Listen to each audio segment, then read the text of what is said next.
The Life and Teachings of the Masters of the Far East, Volume 1, Chapter 3. Emil sent us away with a few remarks in which he said, quote, "You are about to start on your expedition with these two men, Just and Nepro, to accompany you. As you travel, it will take about 5 days to journey to your next important stopping place, about 90 miles distant. I will tarry here for a time because it will not be necessary for me to consume that time to cover the distance, but I will be there to greet you. I wish to ask that you leave one of your party here in order to make observations and corroborate what may happen. In this time, in this way, time will be saved and he will be able to join the expedition not later than 10 days hence. We simply ask him to watch and report what he sees." End quote. We started with Just and Nepro in charge of the expedition, and I wish to say that more business-like arrangements could not well be imagined. Every detail was complete and swung into line with the rhythm and precision of music. This harmony was maintained throughout the entire expedition, which lasted 3.5 years. We arrived at the appointed village about 4 o'clock of the 5th day, and there was Emil to greet us, as he had agreed. Can you imagine our amazement? We were quite certain we had come by the only travelled route and by the swiftest mode of locomotion in that country, except as the couriers go. They travel in relays and go night and day. Here was a man well advanced in years, as we thought, and one we felt would in no wise be able to negotiate a journey of 90 miles in less time than it required us to do the same. Yet, here he was. Of course, we all tried to ask questions at once and were eager to hear. These were his words.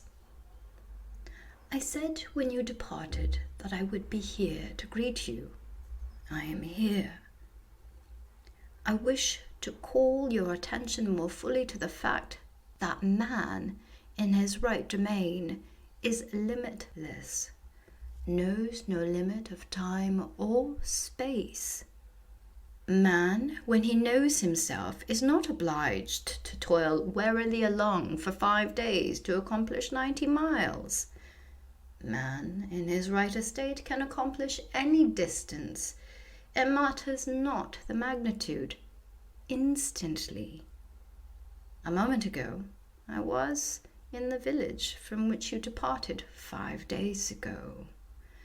What you saw as my body still reposes there. Your associate, whom you left in that village, will tell you that until a few moments before 4 o'clock, I conversed with him, stating that I would go to greet you as you would arrive about this hour. What you saw as my body is still there, and your associate still beholds it, although it is at present inactive. This was done simply to show you that we are able to leave our bodies and greet you at any appointed place at any specified time. The two who accompanied you could have accomplished the journey as I have.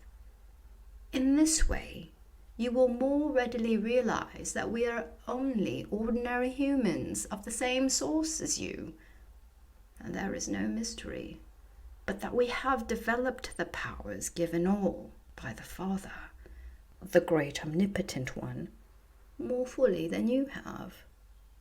My body will remain where it is until night.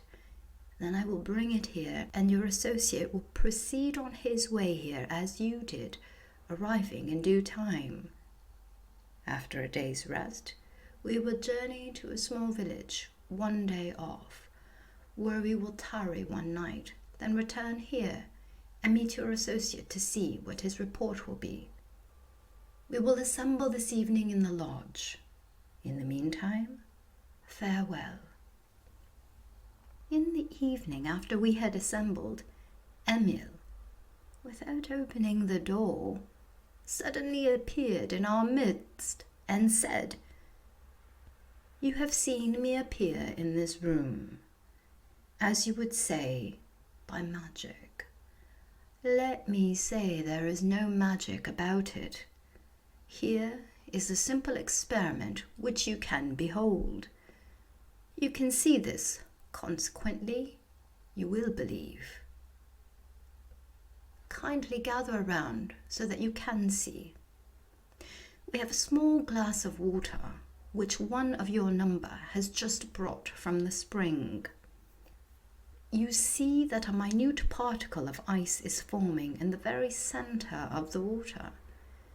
You see it gather to itself, particle by particle, more ice, until now the whole of the water in the glass is frozen. What has happened?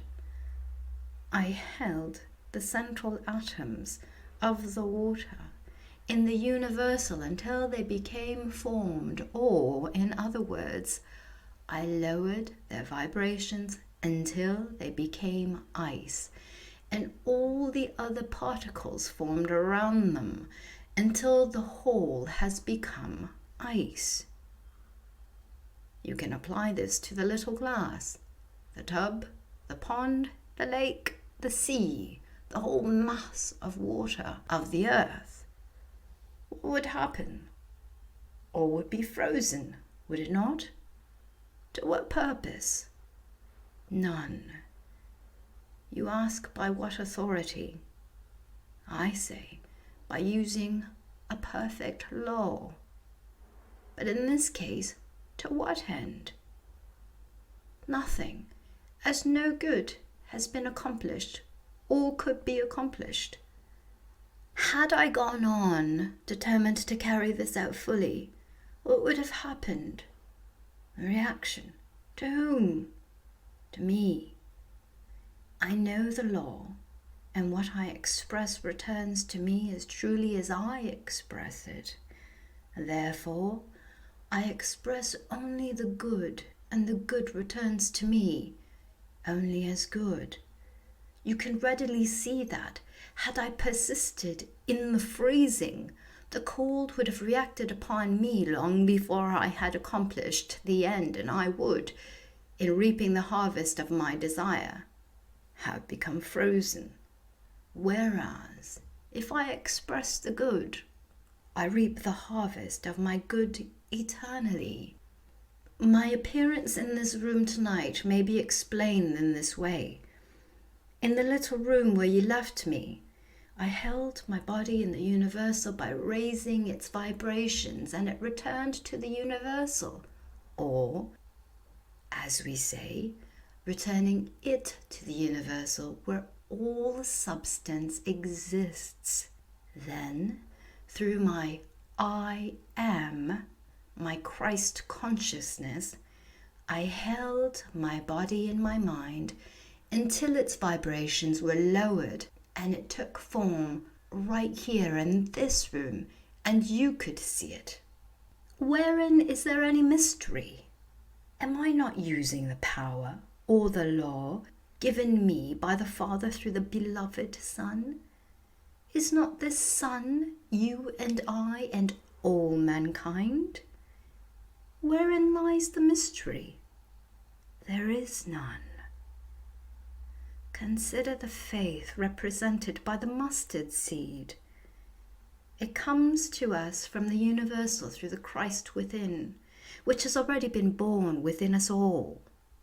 As a minute speck, it enters through the Christ or superconscious mind, the place of receptivity within ourselves. Then it must be carried to the mount, or the highest within ourselves, the very top of the head. It is held there. We must then allow the Holy Spirit to descend. Now comes the admonition. Thou shalt love the Lord thy God with all thy heart, with all thy soul, with all thy strength, and with all thy mind. Think, does the meaning come? Heart, soul, strength, mind. Is there anything to do at this point but to turn it all over to God, the Holy Spirit, the whole I Spirit in action?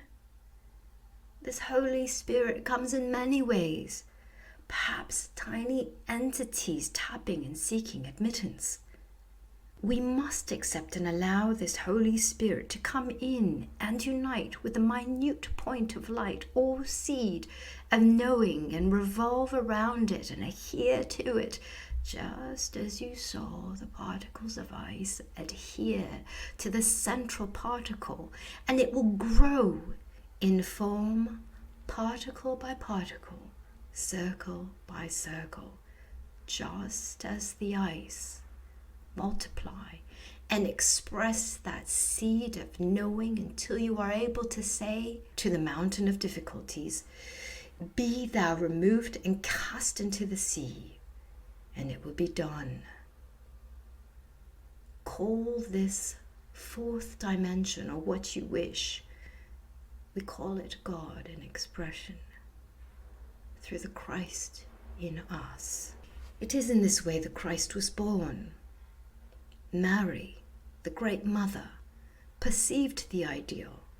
The ideal was held in her mind and conceived in the soil of her soul, held for a time there, then brought forth or born as the perfect Christ child, the firstborn, the only begotten, the Son of God.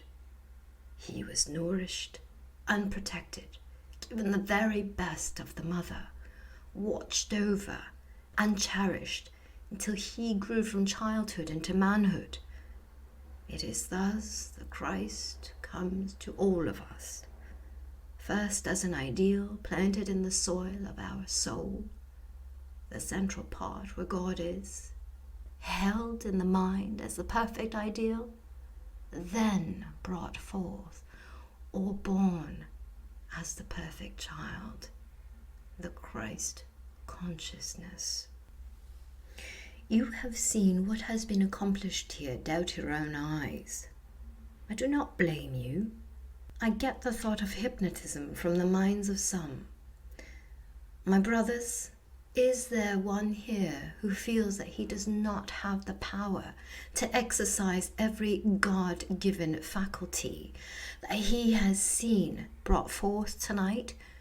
Do you think for a moment that I am in any way controlling your thought or vision?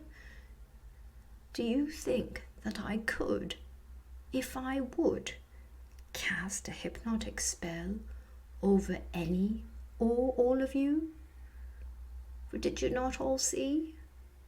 Is it not recorded in your own great book that Jesus entered a room with the doors closed? He just came in as I have done. You think for a moment that Jesus, the great master and teacher, needed in any way to hypnotize? He used his own God-given power, as I have done tonight. Let me say that I have done nothing but what each of you can do.